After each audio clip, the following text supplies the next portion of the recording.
Hi കൂട്ടുകാരെ, മിനീസ് കിച്ചണിലേക്ക് എല്ലാവർക്കും സ്വാഗതം. എല്ലാവരും സുഖമായിരിക്കുന്നു വിശ്വസിക്കുന്നു. ഇന്നൊരു പഴയകാല പലഹാരമാണ്, പുട്ടുപൊടി കൊണ്ടുണ്ടാക്കുന്ന ഒരു പലഹാരമാണ്. പുട്ടുപൊടിയും ശർക്കരയും കപ്പലണ്ടിയും ഒക്കെ ഉപയോഗിച്ച് നല്ല ടേസ്റ്റ് ആയിട്ടുള്ളൊരു പലഹാരം. കണ്ടോ, നല്ലൊരു പലഹാരമാണ്. വീഡിയോ കണ്ട് ഞങ്ങളെ കണ്ട് ഇഷ്ടപ്പെടുവാണെങ്കിൽ ലൈക്ക് ചെയ്ത്, ഷെയർ ചെയ്ത്, കമൻറ്റ് ചെയ്ത്, സബ്സ്ക്രൈബ് ചെയ്യാൻ മറക്കല്ലേ. അപ്പോൾ നമുക്ക് വീഡിയോയിലേക്ക് പോകാം. പുട്ടുപൊടി കൊണ്ടുള്ള പലഹാരം ഉണ്ടാക്കാൻ വേണ്ടി 1 കപ്പ് പൊടി ഒരു ബൗളിലേക്ക് ഇടാം. നമ്മൾ കടയിൽ നിന്നൊക്കെ മേടിക്കുന്ന സൈസ് പുട്ടുപൊടിയാണ് കരുതലിക്കുള്ളത്. വീട്ടിൽ നമുക്ക് പുട്ടുപൊടി ഉണ്ടാക്കാവില്ല, അതുപോലെ അതാണേലും മതി. നമ്മൾ കടയിൽ നിന്ന് മേടിച്ച പുട്ടുപൊടിയാണിത്. ഇതിലേക്ക് 1 കപ്പാണ് ഞാൻ എടുത്തേക്കുന്നത്. അതിലേക്ക് 1 ടീസ്പൂൺ ഉപ്പിടാം. നല്ലോണം ഒന്ന് മിക്സ് ചെയ്യാം. നമുക്ക്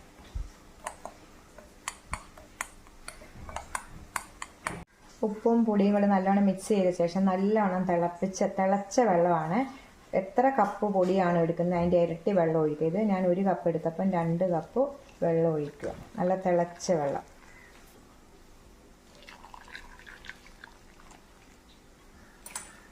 രണ്ട് കപ്പ് വെള്ളം ഒഴിച്ച ശേഷം നല്ലോണം ഒന്ന് പൊടിയെല്ലാം ഒന്ന് നല്ലോണം വെള്ളത്തിനകത്ത് മിക്സ് ചെയ്തെടുക്കുക.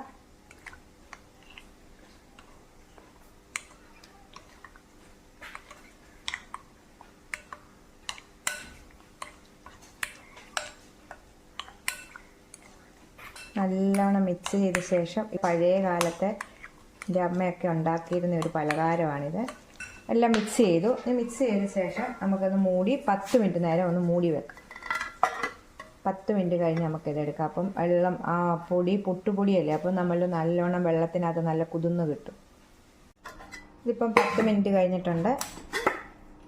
കണ്ടോ, നല്ലോണം വെള്ളമെല്ലാം പിടിച്ച് ഇരിക്കുവാണ് ഇത് പൊടിയെ. ഇനി നമുക്കിതിലേക്ക് ജീരകം, ഏലക്ക ഇതൊക്കെ ഇടാം. 1/2 ടീസ്പൂൺ ജീരകം, പൊടിയല്ല ജീരകം. 1/4 ടീസ്പൂൺ ഏലക്ക പൊടിച്ചത്. ഇത് നമുക്ക് ഈ ചൂടോടുകൂടി തന്നെ നല്ലോണം കൈകൊണ്ട് കുഴച്ചെടുക്കണം. നമുക്ക് ചെറിയ ചൂടുണ്ട്, തിളച്ച വെള്ളമല്ലേ നമ്മൾ ഒഴിച്ചത്. അപ്പം നല്ലോണം ഇത് കുഴച്ച് നമുക്ക് എടുക്കണം. ഇത് കുറച്ച് കുഴച്ചെടുത്തിട്ടുണ്ട്. ഇനി നമുക്കിതിലേക്ക് തേങ്ങ, 1/4 കപ്പ് തേങ്ങ ഇതിലേക്ക് ഇടും. തേങ്ങ കൂടി ഇട്ട് കുഴയ്ക്കുമ്പോൾ നല്ല ഈ തേങ്ങയുടെ എണ്ണമയവും ഇതെല്ലാം കൂടെ ഇടും. എന്നിട്ട് നമുക്ക് ചപ്പാത്തിക്ക് നമ്മളിങ്ങനെ കുഴച്ചെടുക്കുന്നത് പോലെ കുഴച്ചെടുക്കാം. നല്ല മയത്തിൽ കിട്ടും ഇത്. നമ്മൾ തിളച്ച വെള്ളം ഒഴിച്ചേക്കുന്നത് കൊണ്ട് നല്ല മയത്തിലാണിത് കിട്ടുന്നത്. അപ്പോൾ നല്ലോണം നമുക്കിങ്ങനെ ഒന്ന് മയപ്പെടുത്തി ഒന്ന് കുഴച്ചെടുക്കണം. നല്ലോണം കുഴച്ചെടുത്തിട്ടുണ്ട്. കണ്ടോ, അതേ കണ്ടോ, നല്ല മയത്തിൽ കിട്ടിയിട്ടുണ്ട്. ഇനി നമുക്കിത് ഒരു ഷേപ്പ് ആക്കിയെടുത്ത് നമ്മൾ ആവിയിൽ വേവിച്ചെടുത്തിട്ടാണ് നമ്മളിത് ഈ റെസിപ്പി തയ്യാറാക്കുന്നത്. നമ്മൾ സാധാരണ പോലെ ഇതുപോലെ നമ്മൾ കുറച്ചെടുത്തിട്ട് നമുക്ക് ഇഷ്ടമുള്ള ഷേപ്പിൽ നമ്മളിത് ആവി വേവിച്ചിട്ട് കഷ്ണങ്ങളായിട്ട് കണ്ടിച്ചെടുക്കും. അപ്പം നമുക്ക് ഇഷ്ടമുള്ള ഷേപ്പിൽ ഞാനിപ്പോൾ ഇതുപോലെ ഷേപ്പിലാണ് ഷേപ്പ് ചെയ്തെടുത്തിട്ട് നമുക്കിത് ആവി വെച്ച് വേവിക്കും. ഇങ്ങനെ എല്ലാം നമുക്കൊന്ന് എടുത്തിട്ട് ഇതുപോലൊരു പ്ലേറ്റിലേക്ക് എടുത്ത് വെക്കാം. പാടൊന്നുമില്ല, നമ്മൾ കൊഴുക്കട്ട ഉണ്ടാക്കുന്നത് പോലെ തന്നെ. അത് എന്നിട്ട് ഇങ്ങനെ വെച്ചിട്ട് നല്ലോണം ഉരുട്ടിയിട്ട് ഇങ്ങനെ കൈകൊണ്ട് ഉണ്ടോ ഇതുപോലെ എല്ലാം നമുക്കിതൊന്ന് എടുത്ത് വെക്കാം. എല്ലാം ഇതുപോലെ റെഡിയാക്കി എടുത്തിട്ടുണ്ട്. കണ്ടോ, ഇതുപോലെ റെഡിയാക്കി എടുത്തിട്ടുണ്ട്. ഇത് മാറ്റി വെച്ചിട്ട് ഇത് നമുക്കൊന്ന് ആവി വേവിച്ചെടുക്കണം. അതിനൊരു പാത്രം എടുത്ത് വെച്ചിട്ടുണ്ട്. വെള്ളം എടുത്ത് വെച്ചു. നിങ്ങളെ കാണിക്കാൻ വേണ്ടിയാണ് ഇത് വെച്ചിരിക്കുന്നത്. ഇങ്ങനെ നമുക്കിനി ഇതിൻ്റെ മേളിലോട്ട് സ്വല്പം എണ്ണയൊന്ന് തടവി കൊടുക്കണം. ഇത് ഒന്ന് ഒട്ടിപ്പിടിക്കാതിരിക്കാൻ വേണ്ടി ഇതിൻ്റെ മേളിലോട്ട് ഇച്ചിരി എണ്ണയൊന്ന് നമുക്ക് തടവി കൊടുക്കും. ഒരു ബ്രഷ്, ഇതുപോലത്തെ ഒരു ബ്രഷ് ഉപയോഗിച്ചിട്ട് നമുക്ക് തൂത്ത് കൊടുക്കും. നമുക്കിനി എന്നിട്ട് ഓരോന്നും ഇതെടുത്ത് ഇങ്ങനെ വെച്ച് ഒന്ന് 15 മിനിറ്റ് നേരം ഗ്യാസേ വെച്ച് നമുക്കൊന്ന് ആവി കയറ്റിയെടുക്കണം. എന്നിട്ടത്തേക്ക് നല്ലോണം ഇത് വെന്ത് കിട്ടും. മൂടി വെച്ച് നമുക്ക് ഗ്യാസേ വെച്ചൊന്ന് ആവി കയറ്റിയെടുക്കാം. ആവി കയറ്റാൻ വെച്ചിട്ടുണ്ട്. ഇത് വേകുന്ന സമയം കൊണ്ട് നമുക്കിതിന് ശർക്കരപ്പാനി വേണം, അതൊന്ന് തയ്യാറാക്കാം. 150 ഗ്രാം ശർക്കര ഞാൻ എടുത്തിട്ടുണ്ട്. 1 കപ്പ് പൊടിക്ക് 150 ഗ്രാം ശർക്കര മതി. ശർക്കര എടുത്തിട്ടുണ്ട്. ഇനി ഇതിലേക്ക് 1/2 കപ്പ് വെള്ളം ഒഴിച്ച് നമുക്കിതൊന്ന് പാനിയാക്കാം. ശർക്കര പാനി ആകാനും മറ്റേ നമ്മുടെ ആവി വെച്ച് സാധനം വേകാനും ഇരിക്കുവാണ് അടുപ്പയിൽ. ആ സമയം കൊണ്ട് നമുക്ക് കുറച്ച് കാര്യങ്ങളൊക്കെ ചെയ്ത് വെക്കണം. ഒരു മിക്സിയുടെ ജാർ എടുത്തിട്ടുണ്ട്, നല്ല ഉണങ്ങിയ. ഇതിലേക്ക് 1/2 കപ്പ് കപ്പലണ്ടിയാണ് ഇടേണ്ടത്. കപ്പലണ്ടി റോസ്റ്റ് ചെയ്തതാണ് ഇത് കേട്ടോ. ഇത് നമുക്ക് നല്ലോണം ഒന്ന് പൊടിച്ചുകൊണ്ട് വരാം. തരിയായിട്ട് പൊടിച്ചുകൊണ്ട് വന്നിട്ടുണ്ട്. ഇത് നമുക്ക് മാറ്റി വെക്കാം. ഇത് വെന്തിട്ടുണ്ട് കണ്ടോ, നല്ലോണം ഇത് വെന്തു. നമുക്ക് ഇത് നല്ലോണം ആറിയ ശേഷമാണ് ഇത് തയ്യാറാക്കുന്നത്. ഈ സമയം നമ്മളെല്ലാം അടുപ്പിച്ച് വെച്ചേക്കുവാണ്. കപ്പലണ്ടി പൊടിച്ചു വെച്ചു, ശർക്കര പാനിയാക്കി വെച്ചു. ഇനി നമ്മളിത് ആറിയ ശേഷം നമുക്ക് റെസിപ്പി തയ്യാറാക്കാം. നമുക്കിന്ന് ആറാനായിട്ട് മാറ്റി വെക്കാം. ഇതെല്ലാം ചൂടാറിയിട്ടുണ്ട് നല്ലോണം. ഇനി നമുക്കിതൊന്ന് എടുത്തിട്ട് ഓരോന്നും എടുത്തിട്ടൊന്ന് കട്ട് ചെയ്തെടുക്കണം. മാറ്റി വെക്കാം. ഇതിങ്ങനെ നടുകെ കീറണം.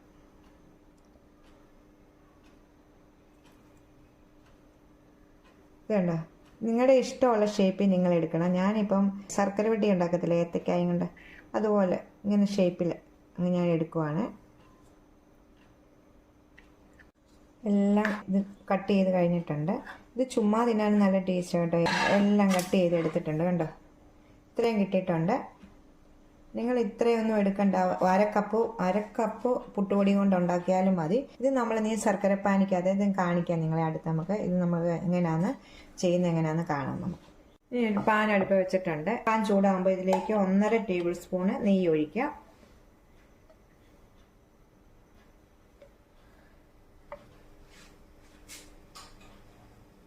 നെയ്യ് ചൂടാകുമ്പോൾ അതിലേക്ക് ഇച്ചിരി മുന്തിരിങ്ങ, ഇതില്ലെങ്കിലും കുഴപ്പമൊന്നുമില്ല, ഉള്ളവർ ഇതൊന്ന് ഫ്രൈ ചെയ്തെടുക്കുക.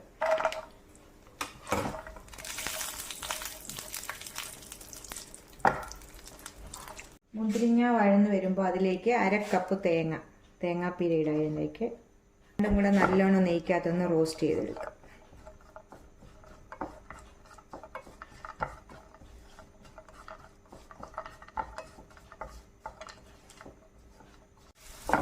തേങ്ങയും റോസ്റ്റായി വന്ന ശേഷം നമുക്ക് ശർക്കരപ്പാനി ഇതിലേക്ക് ഒഴിക്കാം. നമ്മൾ ഉരുക്കി വെച്ചേക്കുന്ന ശർക്കരപ്പാനി ഇതിലേക്ക് ഒഴിക്കുക.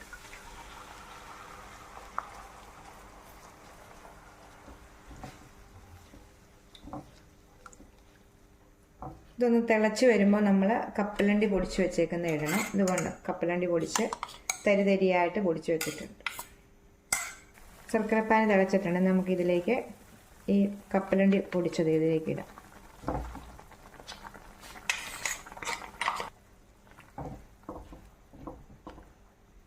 ഇതിലേക്ക് ഒരു 1/4 ടീസ്പൂണ് ഏലക്കാപ്പൊടിയും കൂടി ഇടണം. 1/4 ടീസ്പൂൺ അതിനകത്ത് ഇട്ടിട്ടുണ്ട്, പൊടിക്കകത്ത് 1/4 ടീസ്പൂൺ ഇടുന്നത്. മധുരമെല്ലാം ബാലൻസ് ചെയ്യാൻ വേണ്ടി ഒരു സ്വല്പം ഉപ്പിടാം. അവിടെ നല്ലോണം ഒന്ന് കുറുകി വരട്ടെ. കുറുകി വന്ന ശേഷം കട്ട് ചെയ്ത് വെച്ചേക്കുന്ന കൊഴുക്കട്ട ഇതിലേക്ക് ഇടുക.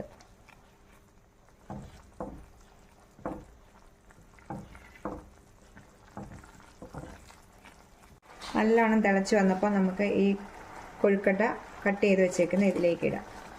ഈ സമയം തീ കുറച്ച് വെക്കണം.